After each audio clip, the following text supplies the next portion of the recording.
Madame, Monsieur, bonsoir. Merci de suivre les informations sur ITV. Voici les titres de ce journal. Le Sénégal n'est peut-être pas une plaque tournante du trafic international de drogue, mais les saisies records signalées au port de Dakar et leurs récurrences sont de nature à inquiéter. Hier mardi, 43 kilos de poudre blanche ont été encore découverts dans une voiture en transit au port. Les gobelets à usage unique balafrent notre environnement. Ce sont des objets utilisés pour boire son thé ou son café. Ils ont la préférence des vendeurs du fait qu'ils sont compétitifs en termes de prix et que ça ne coûte presque rien. En plus de dégrader la nature en salissant la ville, les gobelets sont inappropriés et posent un problème de santé publique. Le Gamou de Tivavan, c'est dans 9 jours maintenant. Le Maouloud est toujours précédé du Bourde qui a été ouvert hier soir en présence du Khalif général. Déjà, la ville sainte vibre au rythme de l'événement avec le début de la tardeur. Non, le livre physique n'est pas mort, n'est pas fini dans ce contexte où la tendance est de tout dématérialiser. Les écrivains du Sénégal pensent à raison que c'est encore le meilleur et le plus bel objet pour se cultiver et s'accomplir. La journée internationale de l'écrivain africain est prévue le 7 novembre. Le développement de tous ces titres, c'est dans un petit instant.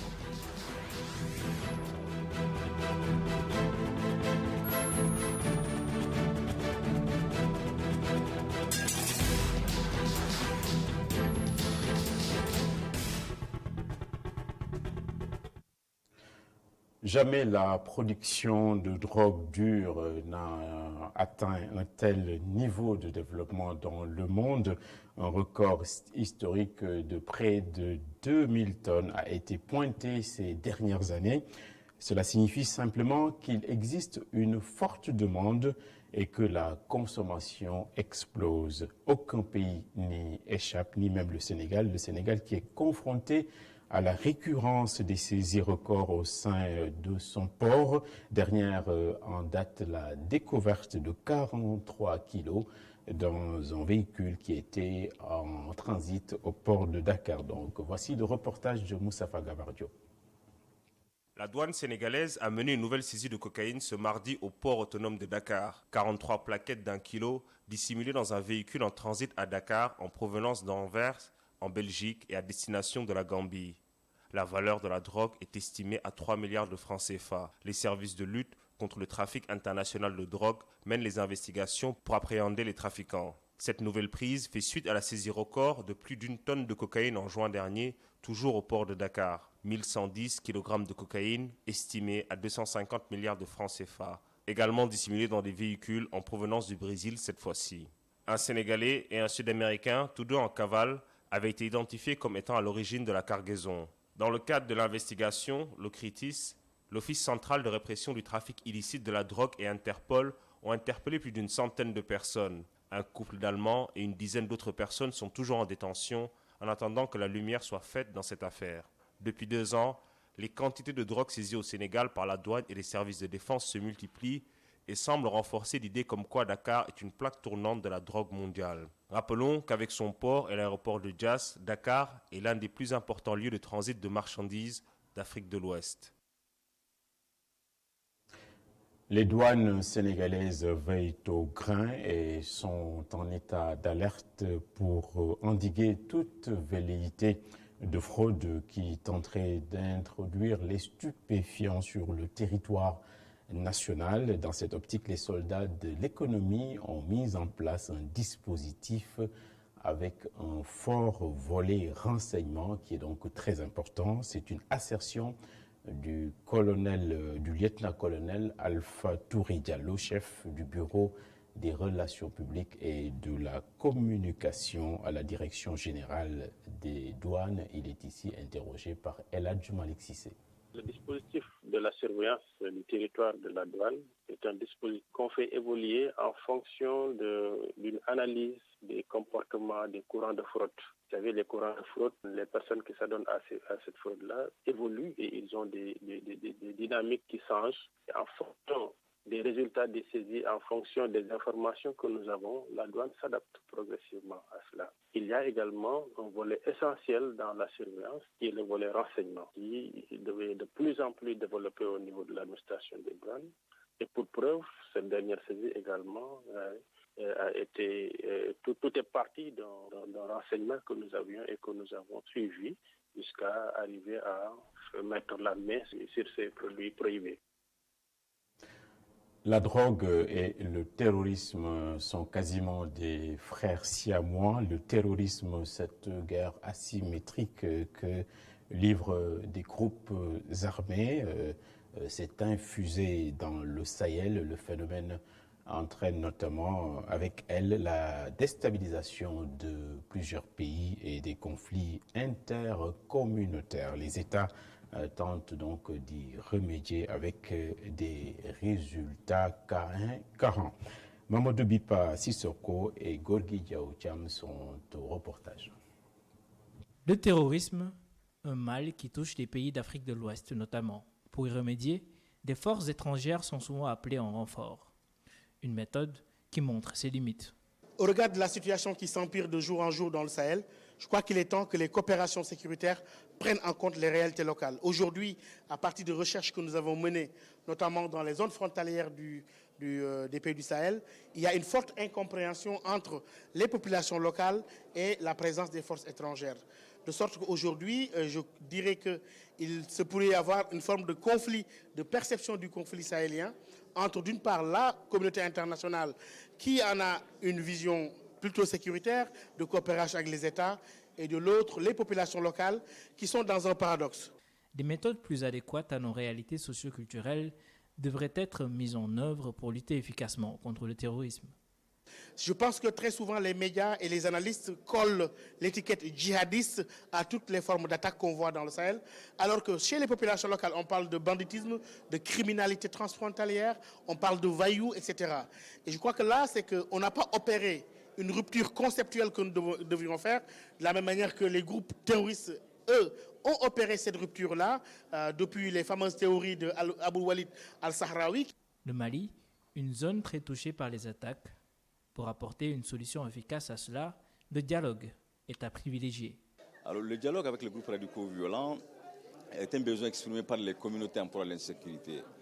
Si vous allez aujourd'hui au centre du Mali, de la même manière également dans les régions dites nord du Mali, notamment Gao, Tombouctou, même une partie de Kidal, ce sont des populations elles-mêmes qui ont exprimé le besoin de dialoguer avec ces groupes radicaux violents. Lesquelles populations se sont rendues compte que les réponses militaires jusqu'ici, de 2012 à aujourd'hui, peinent à apporter justement la stabilité tant recherchée par les communautés. Je pense qu'à travers ces communautés, à travers les érudits également, notamment musulmans, on peut avoir une passerelle entre l'État central du Mali et ce groupe radicaux violents. Depuis plusieurs années maintenant, le monde subit de plein fouet des attentats terroristes. L'Afrique de l'Ouest n'est pas épargnée et cette instabilité entraîne des conflits en parallèle, comme ceux qui opposent des ethnies. Les écrivains sont souvent des lanceurs d'alerte. La journée internationale de l'écrivain africain aura lieu le jeudi 7 novembre. L'association des écrivains du Sénégal prépare notamment la 27e édition du genre littérature, citoyenneté et environnement. C'est le thème qui a été retenu dans le but d'insister sur le nécessaire supplément d'âme et d'humanité en ces temps où beaucoup de sociétés dansent au bord du précipice. Alune Badarabey est ici au micro de Cheikh Hassan Fall. La touche nouvelle, c'est d'abord la publication de 3 anthologies à la fois. 3 anthologies de 3 pays différents. Et c'est une des grandes innovations, d'autant plus que nous avons choisi un thème qui est un thème salvateur, un thème fédérateur, un thème préoccupant parce que ça concerne un peu la littérature par rapport à la citoyenneté. Est-ce que le rôle que l'écrivain doit jouer, peut jouer pour la quête d'une bonne citoyenneté? L'écrivain ne doit pas se contenter simplement de noircir son papier. Non, l'écrivain est est d'abord quelqu'un qui donne l'alerte, un lanceur d'alerte, mais aussi quelqu'un qui est le témoin de son temps. Il ne peut pas vivre en dehors de son temps. Donc, les préoccupations de son temps doivent aussi le préoccuper. La légende d'après laquelle les Sénégalais ont tourné le dos et à la lecture n'est peut-être pas si exacte que cela, quand bien même cela ne doit pas freiner l'ardeur des écrivains. L'écriture est un sacerdoce auquel ils doivent tout le temps s'acquitter. Il faut davantage donc valoriser les livres parce que la connaissance s'y trouve. Il faut aussi rééduquer le citoyen face aux livres. Les écrivains n'ont pas le vague à l'âme, cher Hassan Fall. La poésie ne doit pas périr, car alors où serait l'espoir du monde? Cette maxime du président Senghor sied parfaitement à la vision actuelle des écrivains du Sénégal. Au moment où beaucoup pensent que les livres se meurent, eux pensent qu'il leur faut forcément écrire. L'écriture, c'est comme une fièvre. Vous pouvez rester plusieurs jours, plusieurs semaines, voire plusieurs années sans écrire, mais quand la fièvre vous prend, vous ne pouvez plus vous retenir. Si je suis sûr, moi, qu'en écrivant un livre, j'aurai une seule personne dans le monde entier qui aura la chance de lire ce que j'ai écrit, je vais écrire. Ne serait-ce que pour cette seule personne. Même sous la contrainte, on va écrire. Et si les citoyens ne sont plus tellement férus de lecture, ces hommes de plume pensent que c'est à cause des chaînons manquants dans le cycle du livre. Nous avons l'écrivain, nous avons l'éditeur et nous avons le libraire. Toutes les autres chaînes manquent. Il n'y a pas de chaîne de diffusion, on n'a pas de diffuseur, on n'a pas de distributeur. Et la politique d'accompagnement liée à la Bibliothèque nationale, tout ça sont des éléments qui manquent pour faire du livre un élément qui soit en exergue dans nos sociétés. Réconcilier le Sénégalais avec le livre dès le bas âge ne serait que bénéfique, selon eux. Et effectivement, c'est nécessaire, c'est indispensable même que l'on s'inspire sur les écrits d'écrivains, disons, locaux, pour ne pas dire sénégalais. Donnons à l'enfant d'abord ce jouet qu'est le livre. Montrons à l'enfant que le livre est un jouet. Si quand l'enfant est habitué à avoir le livre à côté de lui, à comprendre que ça c'est un excellent compagnon, d'abord pour lui faire comprendre la vie, la société, c'est à ce moment que nous aurons gagné un citoyen fort, dynamique. Felwine Sarr disait dans une interview que l'acte d'écriture est une prise de parole. De par ce fait, elle est fatalement un acte d'engagement. Et cet engagement semble infaillible chez nos écrivains, qui, malgré l'avènement du numérique, semblent toujours être aussi dévoués à leur mission. Les écrivains écrivent pour assainir les esprits. Dans la vie de nos cités religieuses, un lot de matériel conséquent pour le nettoiement et la salubrité de la ville sainte de Tivaouane a été déployé par l'UCG au profit du COSCAS. C'est le comité d'organisation au service de Serigne de Khalifa Ababakar Sy. L'unité de coordination et de gestion des déchets solides s'est engagée notamment à aseptiser la ville avant et après le Mawloud. Isidore Alexandre Sen. Le comité d'organisation au service de Khalifa Ababakar Sy fait de la propriété de Tivaouane un sacerdoce. Pour la 118e édition du Gamou, le COSCAS s'est encore engagé dans une vaste opération de nettoiement. N'eût été ce matériel, c'est avec nos mains que nous allons nettoyer Tivaouane. Donc, Monsieur Ndaou, au nom du comité, nous vous remercions, ainsi que tous les membres de la Sonatel et de votre délégation. Et ce n'est pas la première fois que vous venez ici, au nom du chef de l'État et de votre ministre de tutelle, pour nous apporter votre soutien.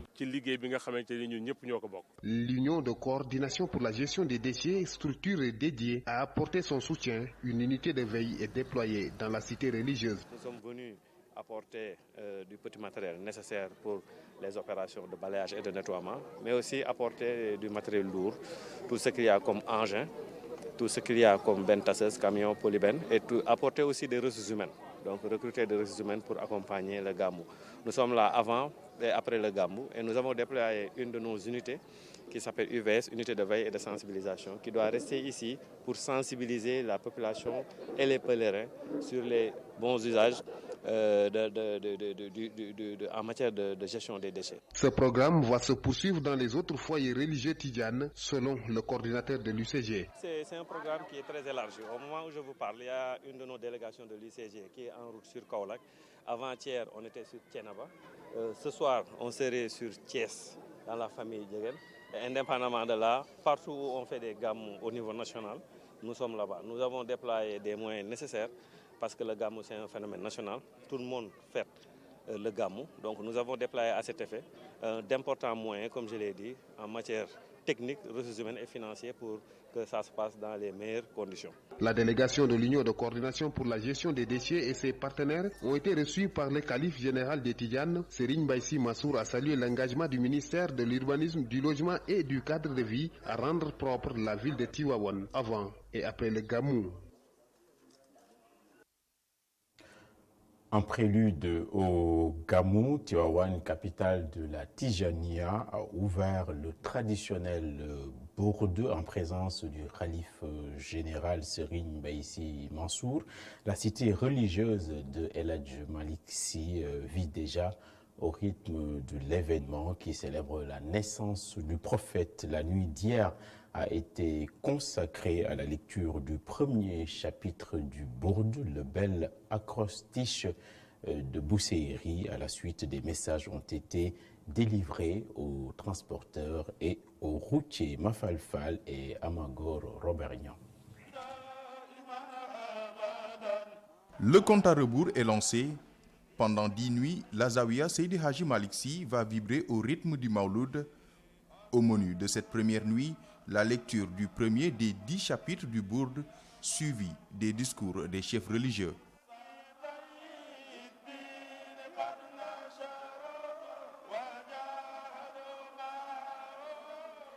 Le khalife général des Tidjanes, Serigne Mbaye Sy Mansour, interpelle son auditoire sur les bons comportements du musulman. mënuñoo baax torop waaye ki baax mën naa yóbbuwaale ci mbaaxu yàlla. Chacun doit faire une introspection par rapport aux actes qu'il pose, par rapport également à son comportement au sein de la société, car chacun est responsable de ses actes et c'est pertinemment si l'on devrait les inscrire dans le registre du bien ou celui du mal. Peut-être que les autres ne savent qui nous sommes réellement, mais Dieu, lui, est omniscient. lu nit ñi nag réere ci yow yow yaag yàlla yaag ñoo ko xam seen bopp. Le respect du code de la route et la vigilance des chauffeurs sont également évoqués. tey te def ndànk te ni teg ci yàlla la bokk. chauffeurs yi ñu ngi leen di ñaan. Nous demandons aux chauffeurs de rouler doucement. Ils doivent comprendre qu'ils ne transportent pas des objets mais des personnes. Parfois, à force de vouloir faire beaucoup d'allers-retours, ils ont tendance à oublier le code de la route. Il va falloir qu'ils soient prudents durant tout le trajet. xaalis taxul nit ñi jóg yàlla leen tax a jóg chauffeurs yi nañu bàyyi xel loolu. La question relative à la hausse des prix, notée lors des événements religieux, a aussi été soulevée. Les chauffeurs sont invités à revisiter les enseignements du Coran et à se comporter en bons musulmans. et chauffeurs yi ma wax ni dañuy yokk njëg yi. Je vais m'adresser également aux chauffeurs qui choisissent d'une façon délibérée d'augmenter les tarifs lors du Gamou, que cela revienne à de meilleurs sentiments. Je les renvoie à la 83e sourate du Coran Al-Mutaffifin, les fraudeurs. ci njëg yi pour nit ñi ñëw nañ ci ragal yàlla. Le Bourde est un panégyrique de l'imam Al-Boussaïri dédié au prophète Mohammed, paix et salut sur lui. Le poème le plus célèbre, Al-Bourda, ou le poème du manteau, est décrypté en prélude au Mawloud et durant 10 jours, aussi bien à Tivaouane que dans les autres coins du Sénégal. On l'a vu dans le reportage, c'est un signe distinctif des disciples tidjanes. Le bonnet carré popularisé par Cheikh Al-Khalifa, premier khalife de Maodo, est très coté à Tivaouane et ailleurs. Le couvre-chef est en effet fort apprécié des fidèles qui l'arborent avec une fierté non feinte et il semble qu'il comporte des vertus et des secrets. C'est un reportage d'Oumar Khan et d'Augustin Mandan.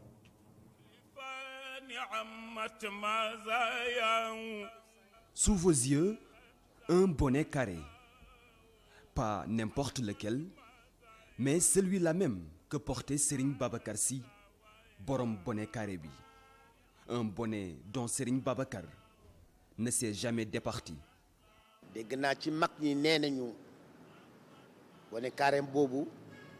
J'ai entendu les vieux dire que Serigne Babacar n'a jamais voulu changer son bonnet carré par souci de fidélité. Il était fidèle à son bonnet carré.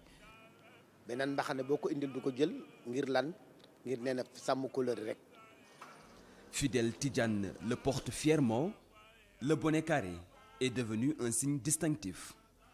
Hommes et femmes sont convaincus qu'il y a un secret sous ce bonnet. Le bonnet carré fait partie de notre look. Ce n'est pas pour rien que les gens l'appellent bonnet Tidiane. Je suis khadr, mais depuis que j'ai atteint le 3e âge, je porte le bonnet carré pour être à l'image de Serigne Babacar Sy que j'apprécie beaucoup.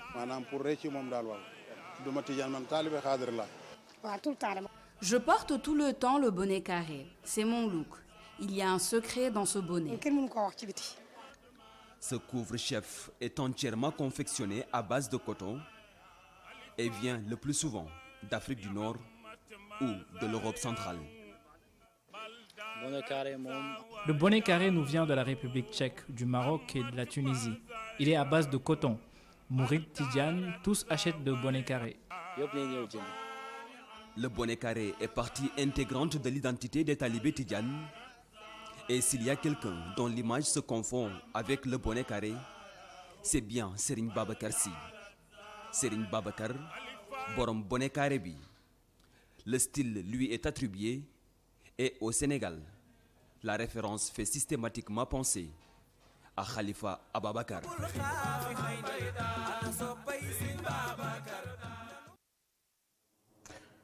Dans la vie des médias, le décret d'application du code de la presse va bientôt être signé par le chef de l'État. C'est une nouvelle annonce du ministre de la Communication, Abdoulaye Diop, a visité hier les locaux du groupe E-Media Invest. Il a fait observer que le secteur de la presse sera totalement assaini avec les nouvelles règles au sujet de l'arrivée de plus en plus massive de médias étrangers. Le ministre dit qu'on ne peut plus vivre en autarcie et qu'il faudra bien s'adapter à l'ère du temps. Reportage de Pape Alioune Sarr. Juin 2017, les députés votent à l'unanimité le code de la presse. Une bataille gagnée dans la corporation, mais la guerre reste toujours d'actualité. Les décrets d'application tardent à être signés par le gouvernement, mais le ministre de la Culture et de la Communication rassure sur cette question lancinante. Question lancinante, mais qui n'est pas en suspens. Je pense que depuis un certain temps, les choses sont en train d'avancer. Et que très bientôt, je crois que ce serait une histoire dépassée pour les Sénégalais. On n'a pas joué avec le temps. Je crois qu'ensemble, avec l'ensemble des acteurs, très récemment, on s'est rencontrés pour pouvoir étudier toutes les questions en suspens. Déjà, pour la carte de presse, je crois qu'il n'y a que la numérisation sur place et je crois que très prochainement, on va en finir. Les médias étrangers ont eux fini de parler nos langues nationales et RFI en mandingue a été lancé il y a quelques jours. Loin de constituer une menace, l'ouverture médiatique est une réalité pour les États du monde. L'essentiel est de s'adapter. Vous savez qu'aujourd'hui, on est dans un monde ouvert, ce qui est une réalité. Ouvert dans la sous-région avec ce qui est une réalité comme l'UEMOA, l'ECOWAS, qui sont des réalités de marché. Il est important que des journalistes sénégalais, que les gens de la presse sénégalaise, pour pouvoir se développer dans d'autres marchés, rien ne leur est interdit. Il faut juste s'organiser. Je crois qu'il faut prendre de manière positive dans l'ouverture du monde. De dire, est-ce qu'on est bien outillé? Est-ce qu'on est bien organisé? Je crois que là où on a bien besoin d'avoir une presse locale très forte, nationale très forte, et je crois que c'est aussi notre rôle de les accompagner. Lors de sa visite dans les locaux du groupe de presse E-Media Invest, le ministre de la Culture et de la Communication a salué le professionnalisme dans le travail et le niveau de performance de ce groupe dans le paysage médiatique sénégalais. Depuis 5 mois que vous existez, être entouré de professionnalisme, être entouré des gens qui investissent dans le matériel informatique et dans le matériel de travail, je crois que ça c'est à saluer. Ça veut dire que nous, Sénégalais, nous pouvons faire le meilleur de nous-mêmes. Et tous ces talentueux qui sont là, c'est l'occasion de saluer tout le professionnalisme de tous ces talents immédiats. Sur la crise qui mine le style, le ministre Abdoulaye Diop affirme avoir pris langue avec les différents acteurs et souhaite que les rivalités soient résolues autour de la table de discussion.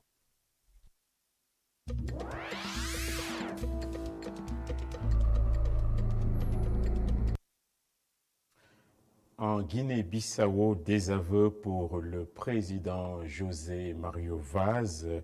L'Union africaine ainsi que l'ONU ne cautionnent pas la décision du président qui a démis un gouvernement qui était censé préparer l'élection présidentielle du 24 novembre prochain. Nous nous intéressons ce soir à l'Égypte et au Cameroun. Le récit tout de suite de Tidiane Cissé. Selon Radio France Internationale, 42 personnes sont mortes dans un glissement de terrain à Bafoussam, c'est dans l'ouest du pays. Le drame s'est produit dans la nuit du lundi à mardi aux environs de 22 heures. Selon le maire de Bafoussam, Daniel Defoucon, 18 autres personnes sont toujours portées disparues. Les opérations de secours se poursuivent pour tenter de retrouver des rescapés. Le ministre camerounais de la décentralisation et du développement local s'est rendu sur place. Il a promis une aide d'urgence de 5 millions de francs CFA aux victimes.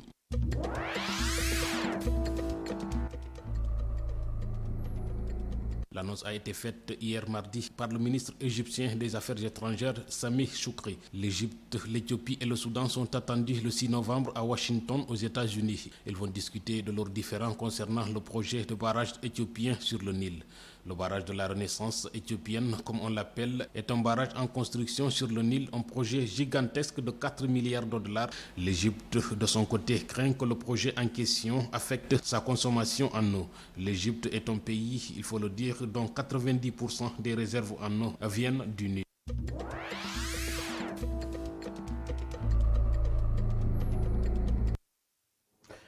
Les gobelets défigurent les rues de Dakar et augmentent ces quantités de déchets. Ces contenants sont usutés par les Sénégalais pour siroter soit le café, le thé ou l'infusion. Les commerçants les préfèrent pour leur prix trop bas, ça ne coûte presque rien.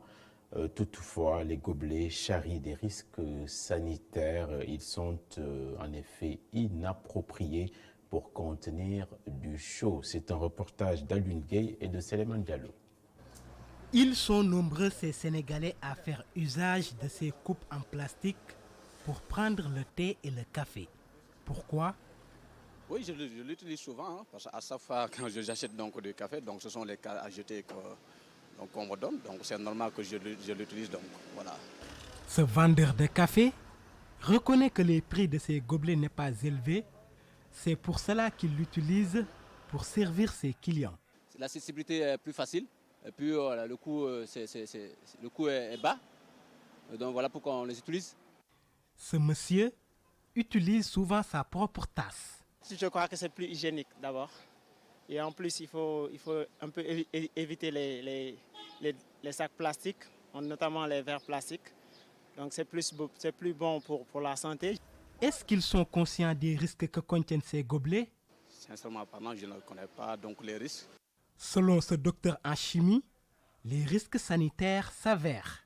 Le fait de mettre une substance chaude, que ce soit du lait, du café tout bas, du thé, si ça reste à des degrés comme 50 degrés, 60 degrés, n'influe pas vraiment. Mais attention, aujourd'hui ces verres, nous ne savons pas la provenance, nous ne savons pas la constitution et la composition.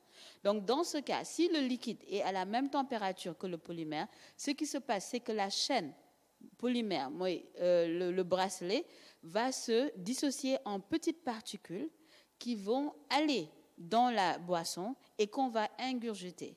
Si ce mécanisme se passe, ça peut créer des problèmes sur la santé, créer des cancers, créer d'autres maladies.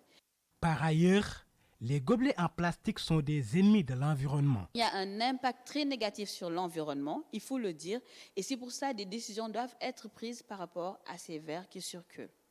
Beaucoup de vendeurs de café les utilisent. À leurs yeux, c'est plus pratique et le prix est très abordable. En faire usage peut s'avérer dangereux et les jeter hors des poubelles comme un peu partout dans les rues de la capitale ne contribue pas à l'esprit du développement durable. Restons dans l'espace public. Les commerçants du marché Arafat de Grand Yoff cohabitent avec une décharge sauvage. Depuis quelque temps, les ordures sont déversées au beau milieu du marché. Évidemment, dans ces conditions, les activités connaissent un ralentissement. C'est une situation symptomatique de la grande pétaudière qui sévit dans la région capitale, Dakar. Tidiane Sissé et Moussa Fall. Des sachets plastiques, des restes de carton, des chaises détruites. Le décor du marché Arafat de Grand Yoff ressemble beaucoup à un dépotoir d'ordures.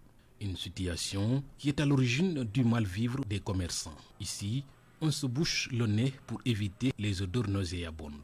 Actuellement, c'est devenu un dépotoir, cette ruelle. Vous avez vous-même vu ce qui se passe ici. La poubelle, les mauvaises odeurs, tout ça dans un pays où on dit que vivre dans un environnement sain est garanti par la Constitution. Vous avez vu le décor de notre marché? C'est vraiment déplorable. Il faut que la mairie nous aide à enlever tous ces déchets, car c'est vraiment invivable. Ou bien ceux qui étaient là n'ont qu'à venir nettoyer toutes ces ordures.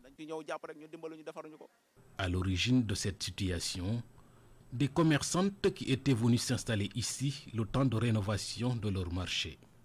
Mais depuis leur départ il y a 3 jours, les ordures sont toujours là. Et cela, les riverains ne l'apprécient pas du tout. Au départ, c'est la mairie qui est venue nous imposer ce marché, l'installation de ce marché sur cette ruelle. Bon, au départ, ils nous avaient dit que c'était pour 6 mois. Les commerçants sont rentrés le dimanche. Mais depuis dimanche, ils nous ont laissé cette poubelle. C'est nous qui étions installés ici depuis 11 mois, car on était en train de rénover nos locaux. Nous avons regagné nos places hier soir. C'est normal qu'on laisse des ordures ici. Mais la mairie va venir enlever tout ça, c'est sûr. Ce n'est pas l'appel d'en parler comme ça à la presse. Respirer l'air pur, c'est tout ce que souhaitent les commerçants du marché de Arafat. Ils demandent à la mairie de faire tout ce qu'elle peut pour enlever ces ordures dans le marché le plus tôt possible. Les objets d'art sont dénichés au marché. Dans la vie des arts, justement, on s'intéresse aux spécialistes de la confection de portraits. Youssouf Assi en est un. You Art est son nom d'artiste. Il travaille à l'aide d'un crayon noir. À 22 ans seulement, il a fait de sa passion un vrai métier. Il est lui-même portraituré par Mamadou Bipa Sissoko et Seleman Diallo ici. On croirait voir une photo, mais c'est bel et bien un dessin. Plus précisément, ce qu'on appelle un portrait réaliste. Son auteur, Youssouf Assi ou You Art, un artiste de 22 ans. Trouvé dans sa maison familiale, accessoirement son atelier d'art, il finit un autre tableau. Cette fois, un portrait hyper réaliste. De la patience, quelques coups de crayon et une grande dose de talent lui suffisent pour affiner ses œuvres. La plupart à l'École nationale des beaux-arts, on utilise du crayon et des papiers canson pour dessiner des portraits. Et les portraits, ce n'est pas facile du tout parce que ça demande beaucoup de temps, beaucoup de patience. Hyper réaliste, ça demande plus de temps que les portraits réalistiques. Parce que les portraits hyper réalistes, ça demande maximum 1 mois et demi ou 2 mois. Ça m'a duré 2 mois, 6 jours. Il revient sur les origines de cette passion pour l'art, une passion qui l'anime depuis très longtemps. J'ai commencé à dessiner depuis quand j'étais à l'école primaire, quand je faisais la classe de CM2. Je me suis commencé à habituer à dessiner des portraits. Voilà, c'est par la suite que je suis parti à l'École nationale des beaux-arts pour mieux performer. Il est né, il est passionné par le dessin. C'est pour ça que sa mère l'a inscrit à l'école des beaux-arts. Et depuis lors, il fait de beaux portraits et tout le monde est fier de lui. Il reçoit même des commandes.